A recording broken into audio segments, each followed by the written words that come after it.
So here is an overview of the radiator and fan assembly, because it's going to be much easier for me to show you exactly what's going on with it out of the car than when it's in. If you're looking at it from the wheel well, so this is the outside of the car here, connection points and everything are on the inside, and this is from the right hand wheel well.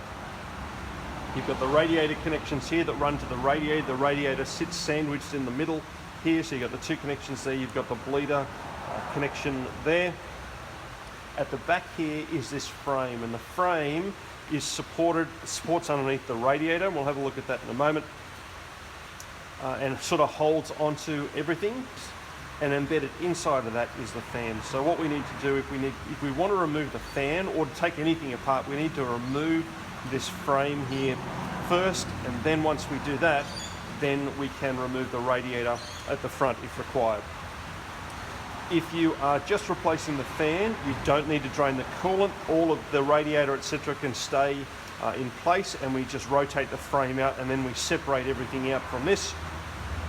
But if we need to replace the radiator, then the frame needs to come out, the coolant needs to be drained, etc., and then we can take the radiator off. The connection points for this, to get access to any of these, we need to remove the front bumper. So have a look at the video I made on that. And then once that bumper is off, we need to remove a bunch of stuff. The connection points are 2 bolts here, and there's one inside there. They're pretty easily accessible, and then everything is held in place by this clip. And the idea of it, and it's really clever, is that when you install this, you just clip into place, everything hangs perfectly in place, and then you just bolt these really, really quickly. What it also means is that when I remove these connection points, those 3 bolts, it's still hanging by the clip, and I need to release these. It's sort of sitting on a clip that's holding that in place, and what you'll need to do, and it's pretty easy from the front to get access to that front one, but the back one's a bit hard. You can reach through, and I'll show you how to do that through where the headlight is, just with a long screwdriver. To push that in, you'll then release that, and everything can move down a little bit, because like the headlight sits about here, we've got a very small gap, because what we're trying to do then is release 2 screws on the top here. And what's happening there is that those 2 screws hold onto this bracket here. That bracket here has some rubber grommets underneath there that hold onto this side of the radiator. And on the underside, the frame is that bit there. So with those bits at the other side released, then the whole frame can lie down. You've got these 2 grommets here that hold onto the radiator, and then the frame can be removed. So if I remove those screws from the top, you've got the grommets at the top there, which sit inside there like that and hold on to those knobs on the radiator. Prior to removing the frame itself, once sort of everything's moved out a little bit, there's a connection point here on the bleeder line. You just need to remove that. There's also this clip here for the plug, because there's a big bracing stay that sits about here, so I think it's about there, but this is going to hit that, so we just need to pull that out of there and have that all out of the way. Have this pipe up and out of that clip, and then once that happens, then this will rotate out like that, and then we can release all those connections here, and it rotates out because of the way these hoses and everything are. What you don't want to do is put this at any sort of an angle, because then it's going to start to damage the inside of your radiator. If you're replacing the radiator, not such a big deal, but obviously if you're just replacing the fan, you don't want to damage your radiator. But also on install, if you're putting in a new radiator, then what we don't want to do is sort of put it in at an angle. You need to put it in flat and slide it in at that angle and rotate it around to engage the clips down the bottom here into the lugs at the bottom of the radiator. So this is what it's going to look like in the car. The 2 screws that support the frame from the underside are underneath here. The single screw at the top is in there. You can't really see the clip that's up the top there. But when you pull this pipe out of this clip at the top here, then it's easy to see that clip up the top to release that once you release the 3 screws. You can see where I've got my strap here ready to support this whole thing, because when I disconnect those and I release the clip, this is going to want to hang down. If this is full of coolant, then that's going to be quite heavy. If not because you're replacing the radiator, then it'll be relatively light. So I'd still want to have this here even if the radiator is empty, so I'm not taking all of the weight on the condenser pipes. And I want to lower it enough so I can get access to the screws up the top here, and at the moment there's probably 1.5 centimetre gap, and I'm going to lower that down. I might give me maybe about that far to get in here and release the 2 screws on the top. And then once the plastic piece at the top here which holds the radiator to that frame is removed, then what I can do is lower and rotate out the fan with everything else disconnected. If you are then going to remove the radiator, it's a very simple process of a single screw out the other side that disconnects the radiator from the condenser, and then the radiator just comes out, obviously assuming that the coolant pipes are disconnected. To disconnect the electrical plug for the fan, we want to lever this red clip thing in here forward. Just be a bit careful.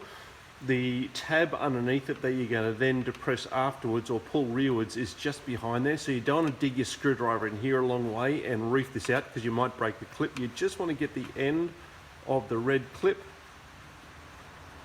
like that and pull that forward. And then I'm not sure if you can see, but back there is that clip. So now we're going to lever it in the same way, and then that'll pop off. So what I don't want to do is get my screwdriver there and reef inside there. I just want to grab hold of it, that bit there, and then I need to pull that one rearward to release. And with the 2 screw connections at the bottom here released and the one inside there disconnected, I have removed the plug from the electrical connector. In addition to that, with this hose that comes in here, there's a big clip like that at the top. We can just pull that out of that, and now I can sort of pull that there, and then I can see the clip down the back here. So I'm then going to get my fingers in here to release that. The front part of that is very easy to disconnect, but if you're struggling to get your hands around to the far side, you can get a screwdriver around from the front. There's a hole in here, not sure if you can see that, but you can get a screwdriver in there to release that. And then once that's released, that'll allow this whole thing to pull out this way a little bit and lower, and now is that time to have that strap ready to go. So then we can lower that down in a controlled way, and we want to open up a gap of maybe about like 1 inch or so in here to release those screws there. And when you're releasing that clip, it's easiest to sort of push forward a little bit that way just to release the pressure on them, and then this now will allow this whole thing to pull out this way and lower down that little bit, so now we get access to these screws here. And to release these 2 screws at the top, you're going to need a little baby tool with a T30 Torx driver. This is what I'm using, is a little baby driver like that into a magnetic ratchet tool, and that's going to give me just enough room to get in there and release that. I would suggest doing the inside one first and removing that, because that is the more difficult of the 2 because you've got less gap. Because when this starts to separate, the frame wants to sort of lower down, and what I want to be able to do is be able to remove the easy one last, which is the one on the outside. And now with those screws released, that can just come straight off. There's that screw that's just come out there. There are going to be 2 plugs there that hold onto the radiator. Just pull those off. Of note, those that look like that, they come from the top. The ones at the bottom, you'll notice, are a bit bigger and they've got a little hole in them, so make sure you put the correct ones on the correct side. And you can still see this is hanging here, and prior to pulling this out, I just need to get this plug because it's going to hit this and stop it from coming out. I just need to pull that out of that clip like that and sort of plonk that up there. Make sure this is out of the way, so sit that on top of that clip there because that's part of the frame. And now we should be able to just rotate this thing out like that. To disassemble all of this which holds the fan, it's held together mainly by these expansion rivets, which are the same as the ones in the door. I found that these were full of grit, and whilst the book talks about trying to pull these out with pliers, it's just going to trash the ends of those. Far simpler just to get to this side, and you can just get a screwdriver or some sort of tool to just whack those out, and they just pop out really, really easily, and then you just pull them out from the other side. And so what we've got, there are 5 around here which hold onto this frame here, this shroud. You'll need to disconnect the electrical cord from the top there. And then with those 5 removed, this whole thing just comes out. And then we can remove the 4 here, which hold onto this thing at the back here. And then if I remove those 3 screws, the fan just comes out.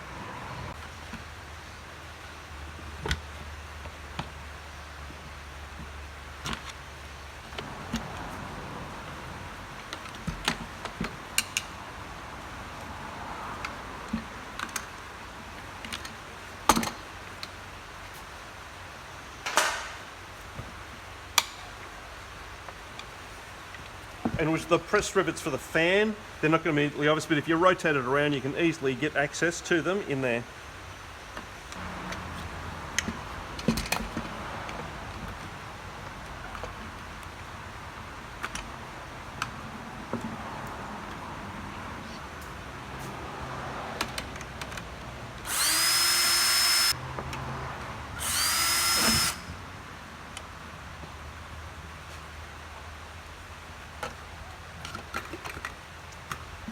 And there's your fan. Torques for install, the nuts here on the fan take 10 Newton meters. The connection points at the top for the bracket that holds onto the radiator, they take 10 Newton meters.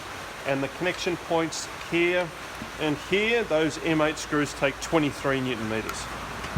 With the frame removed from the rear, if I want to remove the radiator, I'm going to come to the front. There'll be a big shroud here, which is the air guide. There's just a bunch of clips around here. We just need to get our screwdriver and just release that. There's some electrical connections.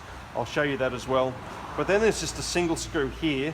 The condenser, I've left the condenser in the car for this demonstration. It sits in here, but there's just a single screw there. You just remove that, and that screw goes into the radiator behind. So the condenser would stay with this, and this whole thing just comes straight out. You've got some lugs that go into these spots at the side here, like that. So that just rotates around, and then this whole radiator can be removed out.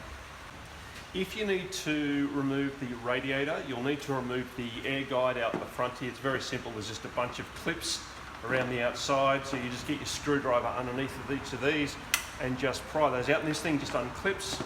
Additionally, on the inside here, there'll be at least one electrical connector. This is for the outside temperature sensor.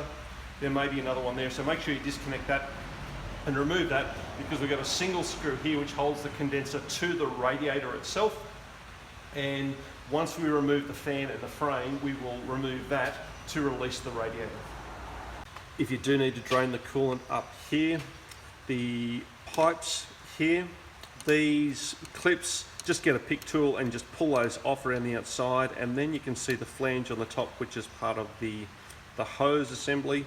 What you want to do is, instead of just reefing these up, because you can get your screwdriver in there, and especially if you push like that, it'll open up a gap in here, and then as you are gently prying that, grab hold of a hose and wiggle that, and they'll come free, because they'll be pretty jammed down in here, especially the top one, because lots of grime tends to go down in and just get jammed in there.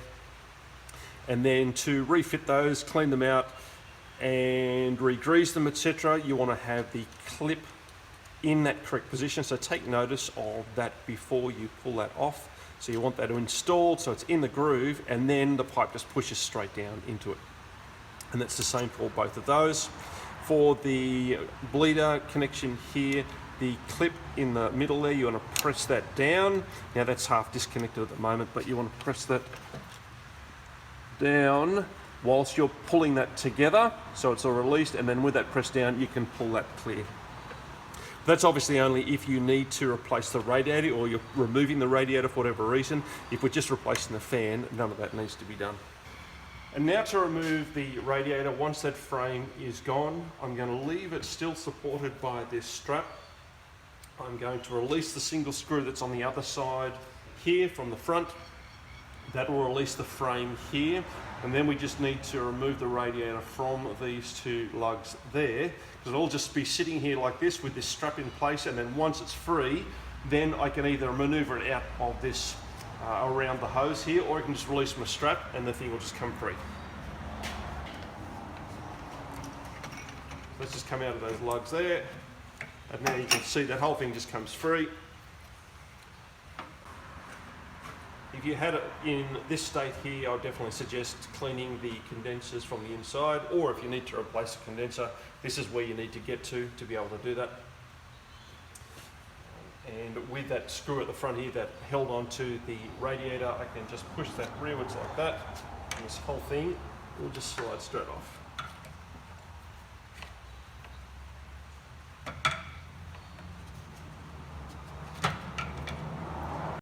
And for install, putting the radiator in, if you pull that out, is very, very simple. But if it's in this state here, what we're going to do is get that frame, we're going to put it in here and rotate it up and slide it up in there. We're going to have the two grommets, make sure they're connected at the bottom and they don't fall off. And then once that's up in place, we're going to have to support that with our hand and put the grommets on the top here, put that clip in place and start to screw in with our hands. And then once you've got those in a couple of turns, it should just sit there quite happily. So then you can go and put some more torque on those.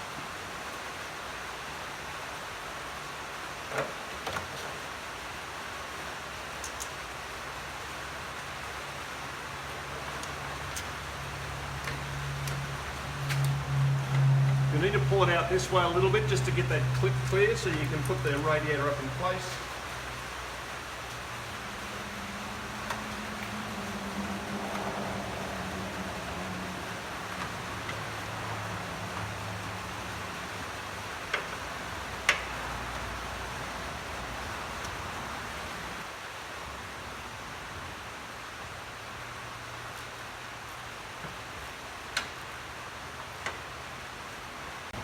And once you've tightened those two screws up the top here, then put the electrical plug back in place. The bleeder line needs to be clipped to the inside of this shroud here, and then you can just lift it up and clip it with that plastic clip up there into place, and it'll just sit there nicely now, and we can put those three screws in, the one there and the two at the bottom.